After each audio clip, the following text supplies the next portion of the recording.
तो यहाँ लिखा हुआ है कि वही है जिसने सूरज को तेज़ रोशनी और चांद को नूर बनाया और इसकी मंजिलें मुकर्रर की, ठीक है, जिससे हमने दिन और रात और मौसम बदल लें ताकि तुम बरसों की गिनती और हिसाब मालूम कर लो।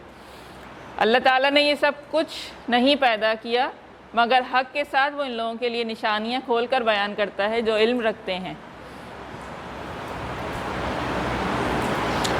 अब आ गया है हमारा मैथ्स का डेली लाइफ में, जैसे आपने कहा ज़कात, शॉपिंग, पैसा, ठीक है, और मैथ्स कहाँ इन्वॉल्व होता है? कैलेंडर, डेट्स, ठीक है, और किचन में ज़बरदस्त कंस्ट्रक्शन में मैथ चल रही है। कपड़े सीते हैं आप लोग घर में हैं, सिलवाते हैं, ग्रॉसरी लेने जाते हैं, वो तोलता है, वहाँ मैथ्स आ जाती है, पैसे गिनते हैं, मैथ्स आ जाती है, किचन में जाते हैं, मैथ्स आ जाती है, हर रेसिपी में मेजरमेंट है, और लेन देन के अंदर मैथ। बिल्कुल, यहाँ पे मैथ्स कहाँ है?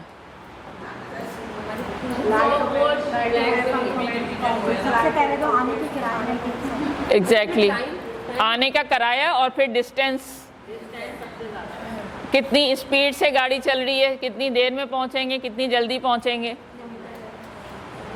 कहाँ मैथ्स नहीं है? मतलब कोई एक सेकंड ऐसा नहीं है हमारी लाइफ का, या कोई एक ऐसा मकाम नहीं है कि जहाँ मैथ्स नहीं है। हम ये कह लें यहाँ कोई मैथ्स नहीं है। कबर में भी मैथ्स है, सबसे बड़ी मैथ्स तो है ही कबर में। आपकी बॉडी में मैथ्स कहाँ है?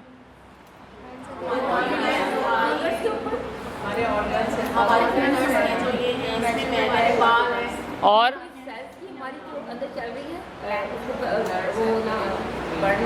जब आपका ब्लड प्रेशर शूट कर जाता है तो कितना शूट करता है तो फिर मसला शुरू हो जाता है। जिनको डायबिटीज़ होता है वो कितना ग्लूकोज बढ़ जाता है तो मसला शुरू होता है। एक नंबर्स हैं उसमें, सारी चीज़ें कैलकुलेट हो रही हैं नंबर्स के अंदर। ट्रेनिंग हॉल में, bedroom, kitchen, garden, school, mosque, prayer. If there were no maths तो सोचें ज़िंदगी कैसी होती या दुनिया कैसी होती। यहाँ पे एक तस्वीर लिखी बनी हुई है कि अगर मैथ्स ना होती तो ये साइकिल ऐसी हो जाती और घर ऐसा बन जाता।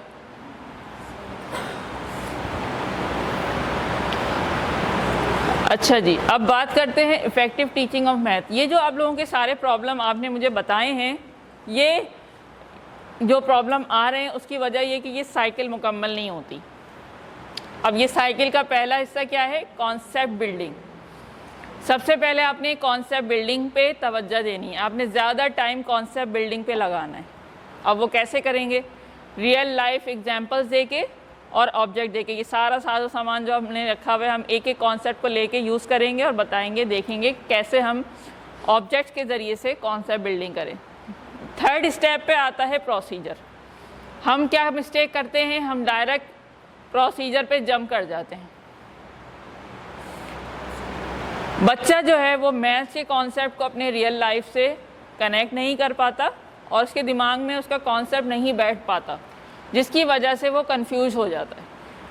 वो एक कॉन्सेप्ट सीखता है, वो एक प्रोसीजर सीखता है। मिसाल के तौर पे आपने उसको एडिशन समझा दिया, लेकिन उसका कॉन्सेप्ट क्लियर नहीं हुआ, आपने उसको स्टेप्स बता दिए।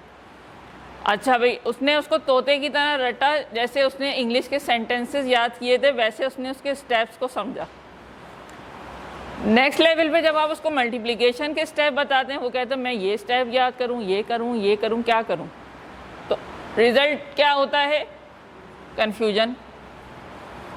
नेक्स्ट आ जाता है प्रैक्टिस। प्रैक्टिस के लिए क्या कहा जाता है? Practice makes a man perfect. यानी कि मैथ्स में प्रैक्टिस बहुत ज़्यादा इन्वॉल्व है।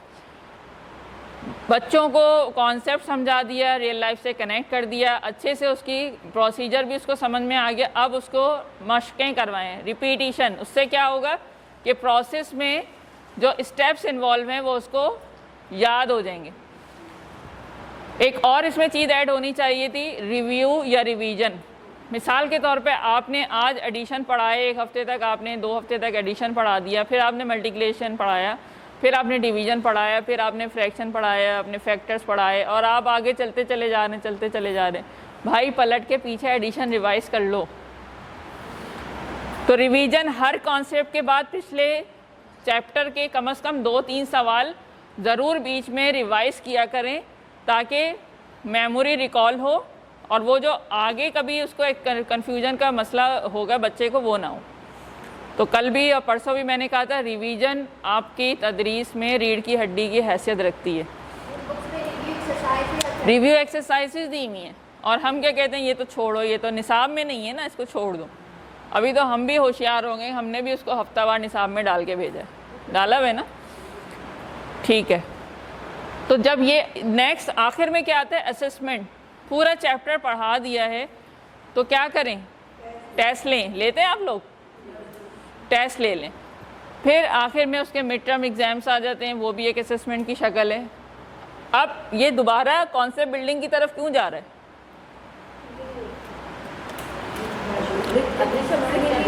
अगले चैप्टर के लिए नहीं, एग्जैक्टली अगर वहाँ पे बच्चे ने प्रॉब्लम की, आपने पूरे चैप्टर से मल्टीपल टाइप के क्वेश्चंस उसको दे दिए और उसने कुछ सॉल्व कर लिए, कुछ नहीं किए या कुछ भी नहीं किए मिसाल के तौर पे, तो आपको पता चल गया कि इस बच्चे को समझ में नहीं आया, तो आपका काम कहाँ से शुरू होगा? अगेन कॉन्सेप्ट बिल्डिंग से शुरू होगा। और अल्लाह ताला ने कोई बच्चों को ऐसा नहीं नाकारा बनाया हुआ कि वो समझ नहीं सकते, सिवाय कोई चंद एक के, जो हज़ारों की तादाद में कोई एक आध ऐसा होता है जिसके इश्यूज़ होते हैं। वरना जब आप लोग ये इस तरह से इस पूरी साइकिल पे तवज्जो देंगे और शुरू करेंगे, तो फिर आप देखिएगा बच्चों की मैथ्स आपसे भी आगे पहुंची हुई होगी। अच्छा, यहाँ पे एक कोटेशन लिखी हुई है, children don't hate math, what they hate is being confused, intimidated and embarrassed by maths. बच्चे मैथ्स से नफरत नहीं करते, बल्कि वो जो उनकी कन्फ्यूजन होती है ना, जैसे शुरू में तस्वीर दिखाई दी कि वो बच्चा दीवार पे सर मार रहा था और अपना बाल पकड़ के नोच रहा था, तो वो उस कैफियत में यूँ चले जाते हैं कि वो कंफ्यूज हो जाते हैं, और फिर लामाला क्या होता है, टीचर भी चिढ़ रही होती है और बच्चा भी जो है वो आज मुझे पढ़ना ही नहीं है मैथ्स को, वो हमेशा दूर भाग रहा होता है। मेजॉरिटी लोग जितने भी मुझसे मिलते हैं ना, बस मुझे मैथ्स नहीं चाहिए, मुझे मैथ्स के अलावा कुछ दे दें। उसकी वजह ये होती है कि उनका भी ऐसे ही ब्रॉटअप हुआ होता है, उनकी टीचिंग भी ऐसे ही हुई होती है। तो अब मैथ्स आपके स्कूल में कहाँ से शुरू होती है?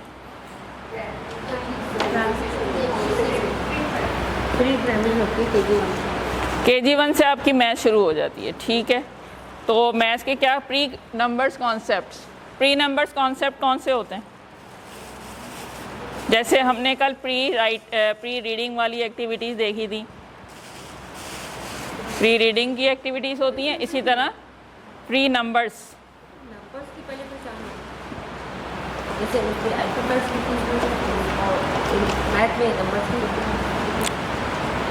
आगे जाके जितने भी कॉन्सेप्ट आ रहे होते हैं उसमें ऐसे कॉन्सेप्ट आ रहे होते हैं, बिग और स्मॉल, मोर और less, few many, empty full, इस तरह के कॉन्सेप्ट आ रहे हैं, शॉर्ट लॉन्ग। तो हमें तो ये लग रहा होता है ये मैथ्स को आखिर इसमें इंग्लिश की तरह क्यों लिखा हुआ है, ये तो सारे ऑपोजिट्स हैं, हमें ये लग रहा होता है, लेकिन ये बेसिकली मैथ्स के बेसिक कॉन्सेप्ट्स हैं। बिल्कुल,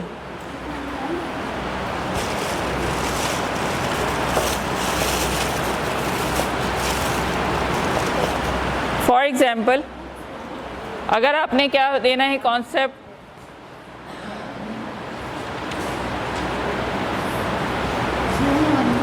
classification with the help of real object. जब भी आप बच्चों को ये कॉन्सेप्ट देंगे प्री नंबर कॉन्सेप्ट, तो रियल ऑब्जेक्ट्स का इस्तेमाल करेंगे, ठीक है।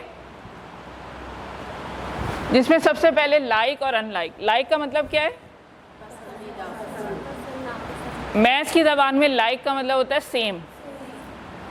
मैथ्स की ज़बान में लाइक का मतलब क्या होता है? सेम, एक जैसा, और अनलाइक मुख्तलिफ।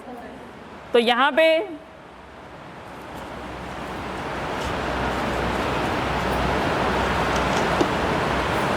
मेरे पास 2 कप्स हैं, ठीक है।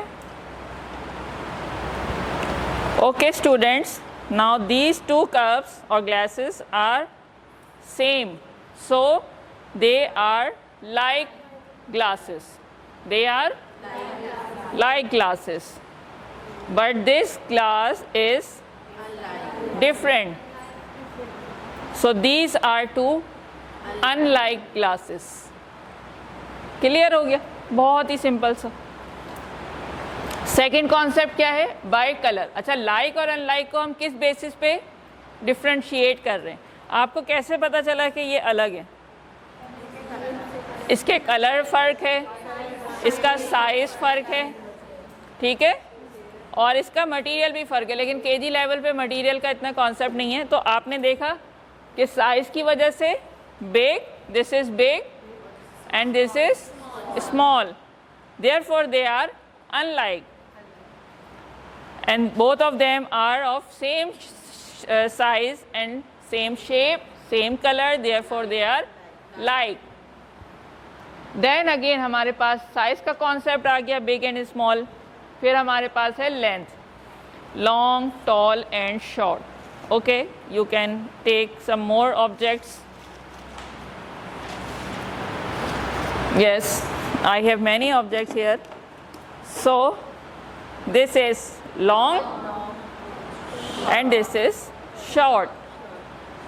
This is long, this is short. अच्छा, अब बच्चे को कॉन्सेप्ट दे दिया, ठीक है, अब बुला रहे हैं। बाज़ औक़ात आपके कॉन्सेप्ट 3 डिग्रीज में चले जाते हैं, शॉर्टेस्ट, शॉर्ट, शॉर्टर, ठीक है। तो यहाँ पे शॉर्टेस्ट कौन सा है? This is shortest, this is shorter and this is short. इसी तरह से आप यही ऑब्जेक्ट यूज़ करते हुए इसको लॉन्ग, लॉन्गर और लॉन्गेस्ट का भी कॉन्सेप्ट दे सकते हैं। This is longer, long, longer and longest. Okay, you please come here, up.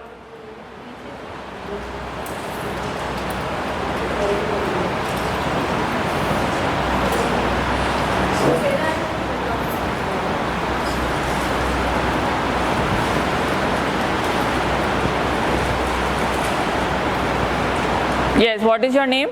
My name is Sabah. Sabah. Sabah, please pick the short object from the shortest.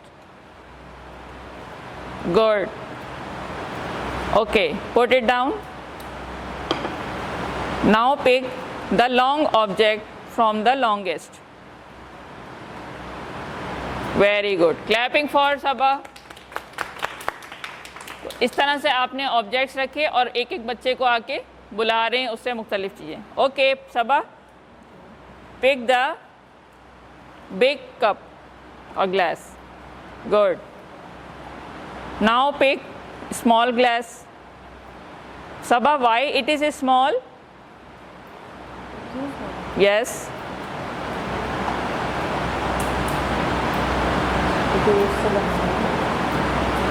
ये छोटा क्यों है?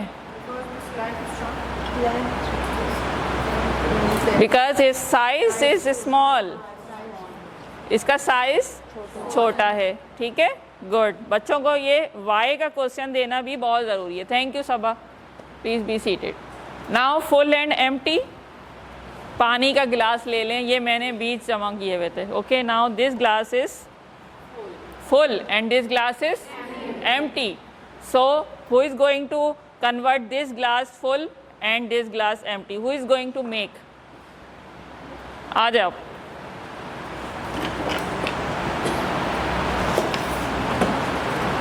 What is your name? My name is Halima. Halima. Halima from which school? Abdullah Gabul. Abdullah Gabul. Okay, Halima, you have to pick the full glass. Good. Put it down. Now empty the glass. Empty. इस glass को इसमें खाली कर दें।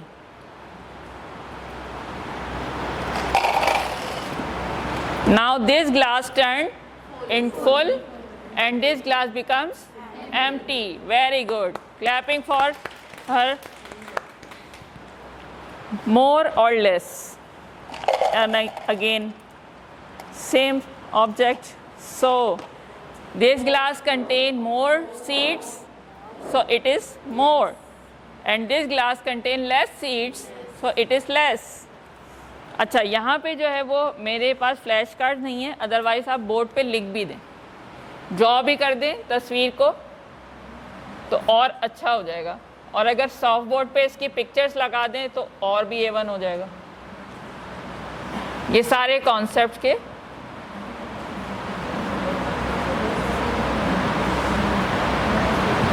this is more and this is less. Okay. फिर इसी तरह से बच्चों को बुला के आएँ तो आराम से 1 सेकंड में उनको मोर लेस का, बिग स्मॉल का, ये सारे कॉन्सेप्ट क्लियर हो जाएंगे. फिर आ जाता है लेंथ हो गया हमारा, कैपेसिटी हो गया, weight, yes, light and heavy. So I have this two different objects. So this is light and this is heavy. अब मुझे तो दिखाने में बच्चे को नहीं समझ आ रहा ना, क्योंकि मैं इसको उठा रही हूँ, तो बच्चे को फील करवाएं. आप आ जाएं.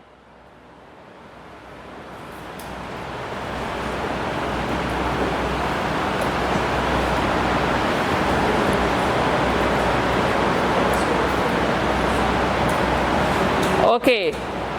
Pick the object and feel it and tell me which one is heavy. पहले पता चल गया, दोनों को उठाओ ना. This is light. Okay, put it down. इस तरह से बच्चों को बुला के आपने मुख्तलिफ चीज़ें ले ली. ये बहुत ही सिंपली अवेलेबल चीज़ें, इसमें कोई ऐसी डिफ़िकल्टी नहीं है. आखिर में क्या है, शेप के आप मेरे पास जैसे ये बॉक्स मुझे मिला था और ये एक चीज़ है, ये एक चीज़ है, मुख्तलिफ शेप्स मैंने यहाँ रखी हुई हैं. रियल ऑब्जेक्ट्स बच्चों को दिखाएं. Students, this shape is triangle because it has 3 corners. This shape is round, so it is circle. It doesn't have any corner.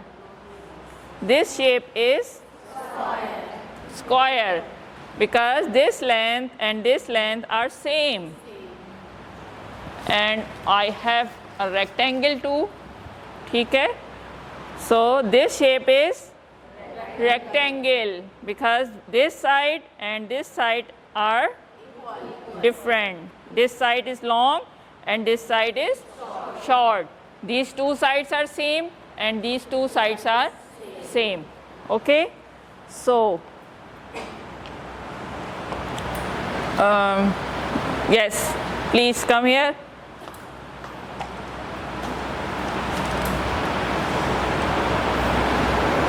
Show me an object that has a face of the shape triangle.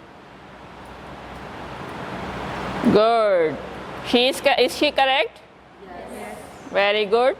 Okay, now show me the face that is similar to the shape of rectangle.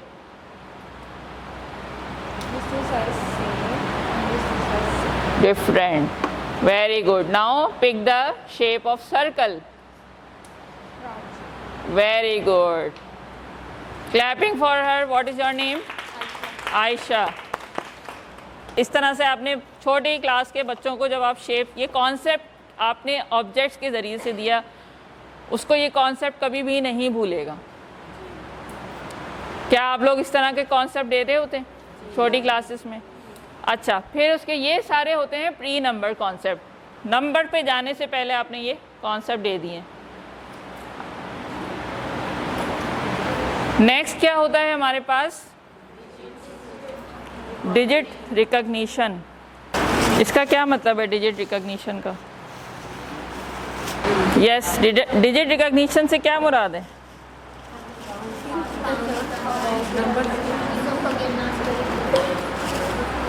Numbers की पहचान. Digit का मतलब क्या है? Digit recognition means numbers की पहचान. इसको भी आप रियल ऑब्जेक्ट की मदद से ये बहुत ही ज़बरदस्त चीज़ है काउंटिंग के लिए। Okay students,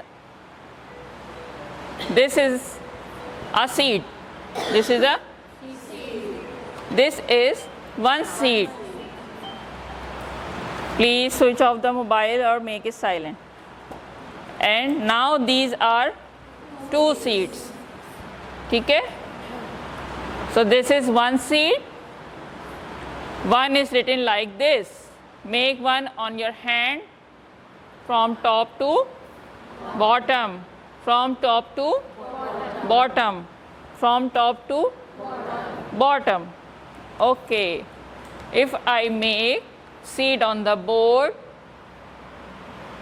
how many seeds are there? One seed.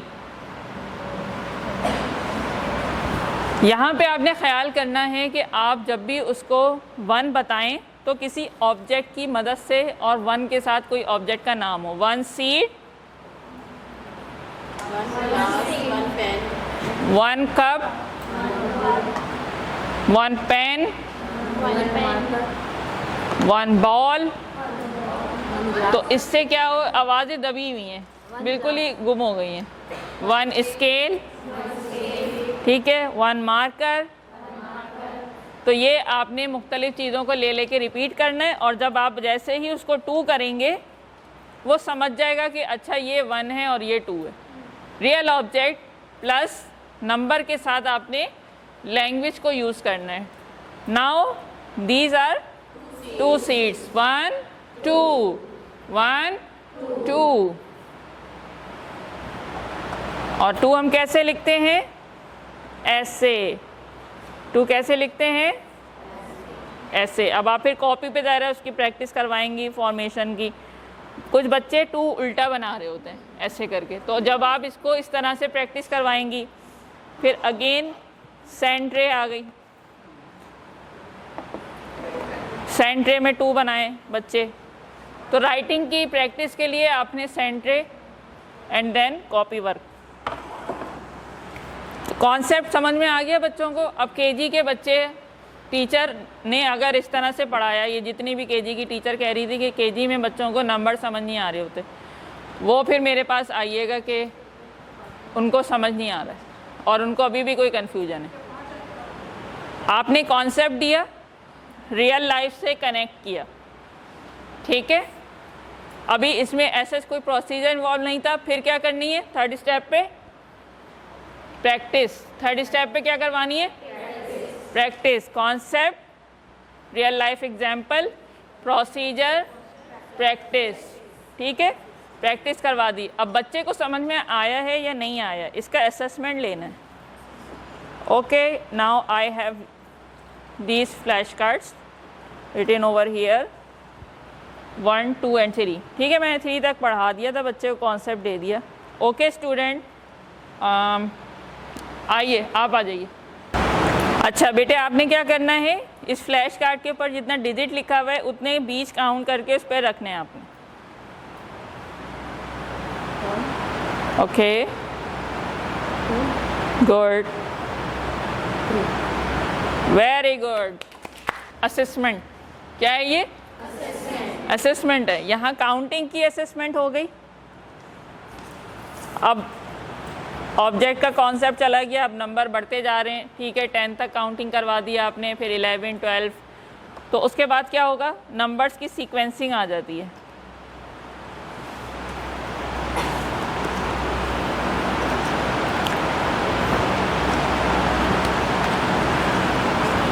इन्हीं कार्ड्स की सीक्वेंसिंग करा लें। इसकी भी रीडिंग करवा सकते हैं। 1, 2, 3, 4, 5, 6, 7, 8, 9। अच्छा आ जाओ बेटा, इसको सीक्वेंस कौन करेगा? आओ शाबाश। ये जो आपका लगा हुआ है, हाँ इसी में लगा लें। दिखाएं, मैं आपको पहले आगे पीछे करके दे दूँ। बच्चे को आगे पीछे करके दे दिए कार्ड्स आपने, और उसको बोला कि अब इसको करेक्ट करो, ठीक है। करेक्ट सीक्वेंस में लगाएं आप। सीक्वेंस करना था ना आपने, यहाँ 9 आ जाएगा। तो इस तरह से आपने सीक्वेंस करवा दिया आपको, ठीक है, very good, clapping for her. अब हमने देना है बच्चे को ज़ीरो का कॉन्सेप्ट। ओके नाउ, अब बच्चों को समझ में आ गई काउंटिंग बीच के ज़रिए। How many seed I have? 2, so I put these 2 seeds into the glass. How many seeds do I have in the glass? 2 seeds. If I take both seeds out, now how many seeds are there? No seeds. So this is called 0 seeds. What is this is called? 0 seeds. ठीक है, तो ये 0 का concept आपने दे दिया। अच्छा, फिर बच्चों की फिंगर्स को यूज़ कर सकते हैं आप लोग काउंटिंग के लिए, ये वाले object. Okay, count on your fingers, 1 2 3 4 5, and second hand 6 7 8 9 10। अच्छा, इसी पे फिर बैकवर्ड काउंटिंग करवा लें, 10 9 8 7 6 5 3 2 1। फिर बच्चों की फेमिलियरिटी होती है कॉइन्स से, क्योंकि वो बचपन से देख रहे होते हैं सिक्के, घरों में इस्तेमाल हो रहे हैं पैसे, तो वो क्या कर रहे हैं, उनकी कॉइन्स भी अगर आप यूज़ करें तो ये भी एक बहुत अच्छी एक्टिविटी होती है।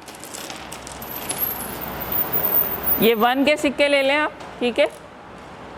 Now this is 1। Now okay, assessment के लिए भी ले सकते हैं।